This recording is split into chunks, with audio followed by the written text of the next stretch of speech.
एक छोटा सा बच्चा, एक बिल्कुल सिंपल सी रिक्वेस्ट और एक ऐसी सजा जिसने पूरी दुनिया को हिलाकर रख दिया। वेलकम स्टूडेंट्स, आज हम चार्ल्स डिकेंस के पावरफुल नॉवल ओलिवर ट्विस्ट के उस एक सीन की गहराइयों में उतरेंगे जो आज भी उतना ही रेलेवेंट है। ये सिर्फ आपके सिलेबस का हिस्सा नहीं है, बल्कि एक ऐसी कहानी है जो हमें इंसानियत के बारे में बहुत कुछ सिखाती है। तो चलिए शुरू करते हैं। अच्छा, ओलिवर की कहानी को ठीक से समझने के लिए ना हमें पहले उसकी दुनिया को फील करना होगा। तो इमेजिन कीजिए एक ऐसी जगह जिसे वर्क हाउस कहते हैं। अब नाम सुनकर शायद आपको लगे कि ये कोई काम करने की जगह है, लेकिन असलियत में ये एक कैद खाने जैसा था।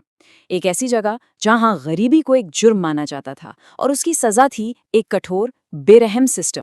यहाँ चार्ल्स डिकेंस एक कमाल की चीज़ करते हैं। वो ओलिवर को एक बच्चा या इंसान कहने के बजाय उसे कहते हैं एक आइटम ऑफ मोर्टेलिटी।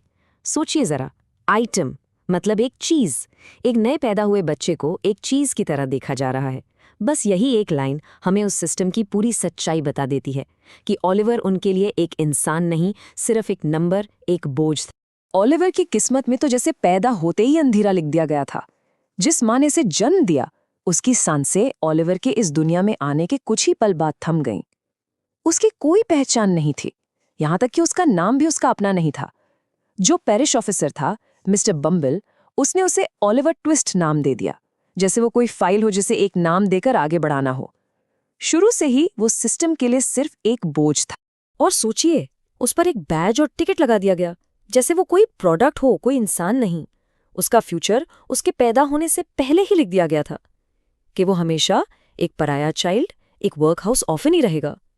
सिस्टम ने उसकी जिंदगी की कहानी शुरू होने से पहले ही एक तरह से खत्म कर दी थी। लेकिन सवाल ये उठता है कि आखिर इतनी नफरत, इतनी बेरुखी आई कहां से? कोई सिस्टम इतना क्रूअल, इतना बेरहम कैसे हो सकता है? इसके पीछे एक सोची समझी फिलॉसफी थी। एक ऐसी सोच जिसने हजारों ओलिवर जैसे बच्चों की जिंदगी बर्बाद कर दी। इस पूरे सिस्टम की जड़ में था एक कानून, द पुअर लॉ ऑफ 1834।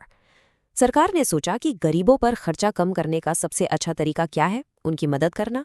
नहीं, उनकी जिंदगी इतनी मुश्किल बना दो, वर्क हाउस को इतना डरावना बना दो कि कोई गरीब वहां आने की हिम्मत ही ना करे। लॉजिक बड़ा अजीब था। लोगों को भूखा रखो ताकि वो काम करने के लिए मोटिवेट हो। और ये कठोरता ना हर चीज में दिखती थी। खाने के नाम पर सिर्फ पानी जैसा दलिया, जिसे ग्रुअल कहते हैं। दिन भर टूटती कमर से मजदूरी। यहां तक कि माँ बाप और बच्चों को भी अलग अलग कर दिया जाता था। एसेंशियली वर्क हाउस गरीबों की मदद के लिए नहीं बनाए गए थे, बल्कि उन्हें उनकी गरीबी की सजा देने के लिए बनाए गए थे। The system was basically design to punish poverty itself. तो देखिए कितना बड़ा धोखा था। कागज पर इस सिस्टम का मकसद था खर्चे कम करना और लोगों को काम के लिए प्रेरित करना। लेकिन जमीन पर इसका नतीजा क्या निकला? बच्चों की भूख, टूटे हुए परिवार और इंसानियत की मौत। डिकेंस ने इसी धोखे को, इसी हिपोक्रेसी को पूरी दुनिया के सामने लाकर रख दिया।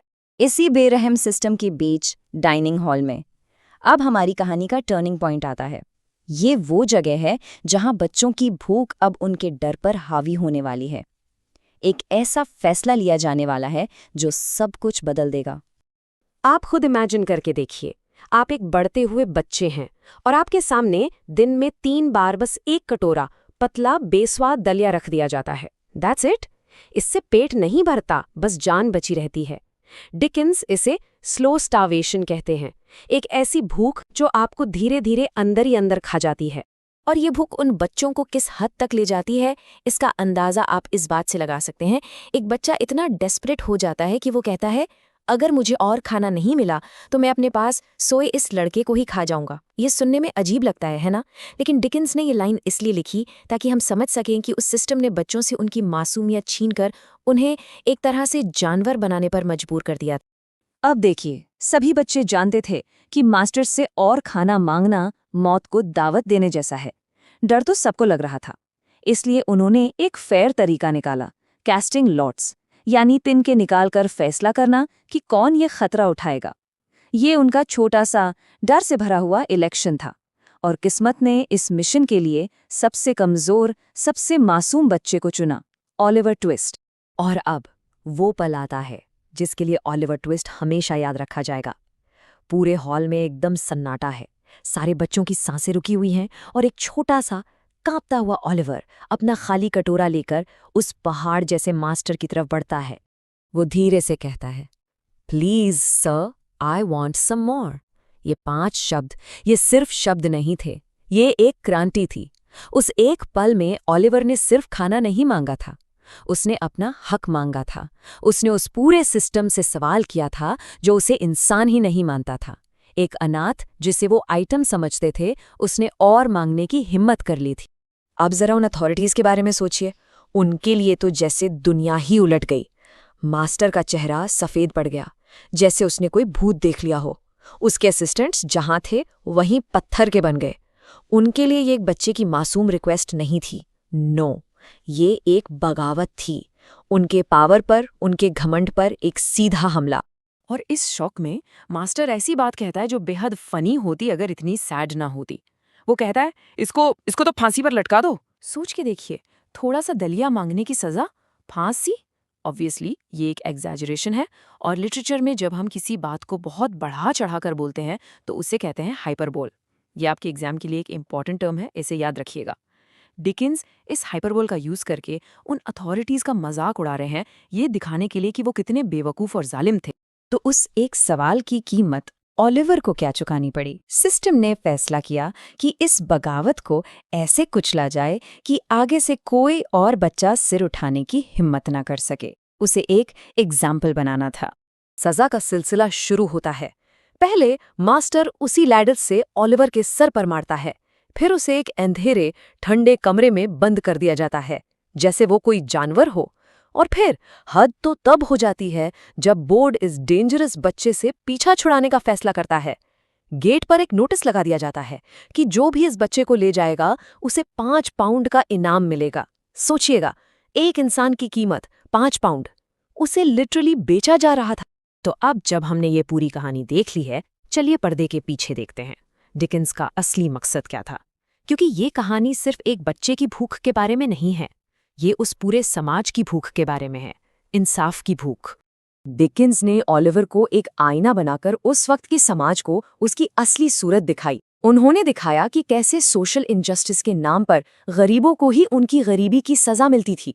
उन्होंने मिस्टर बम्बल जैसे कैरेक्टर्स के जरिए पावर का गलत इस्तेमाल यानी अब्यूज ऑफ पावर दिखाया। उन्होंने ओलिवर की मासूमियत को इस करप्ट दुनिया के सामने खड़ा कर दिया। और सबसे इम्पोर्टेंट, उन्होंने हंगर को एक नया मतलब दिया।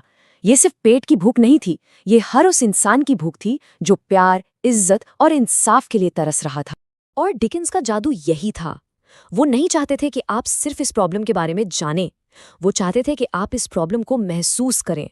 वो चाहते थे कि जब ओलिवर को दुख हो तो आपकी आंखों में भी नमी आए, जब उसके साथ अन्याय हो तो आपको भी गुस्सा आए। इसी को कहते हैं रियलिज्म ऑफ इफेक्ट, आपके इमोशंस को जगाना ताकि आप सिर्फ एक रीडर ना रहें बल्कि बदलाव लाने के लिए तैयार हो जाएं। तो हमने इस कहानी की पावर को महसूस किया। अब देखते हैं कि इस पावर को आप अपने एग्जाम्स में अच्छे मार्क्स में कैसे बदल सकते हैं। So let's talk about exam relevance for a minute. आपके एग्जाम में इन्हीं चीज़ों पर फोकस किया जाएगा। कैरेक्टर्स जैसे ओलिवर और मिस्टर बम्बल, थीम्स जैसे इनजस्टिस और पॉवर्टी, लिटरेरी डिवाइसेस जैसे हमने हाइपरबोले डिस्कस किया, और हाँ, द पुअर लॉ ऑफ 1834 को ज़रूर याद रखिएगा। ये कॉन्टेक्स्ट आपकी आंसर को एक्स्ट्रा मार्क्स दिलाएगा। अगर आप इन पॉइंट्स को अच्छे से समझ गए तो आप कोई भी क्वेश्चन आसानी से हैंडल कर सकते हैं। उम्मीद है इस डिटेल्ड एक्सप्लेनर से आपको ये चैप्टर अच्छे से समझ आ गया होगा।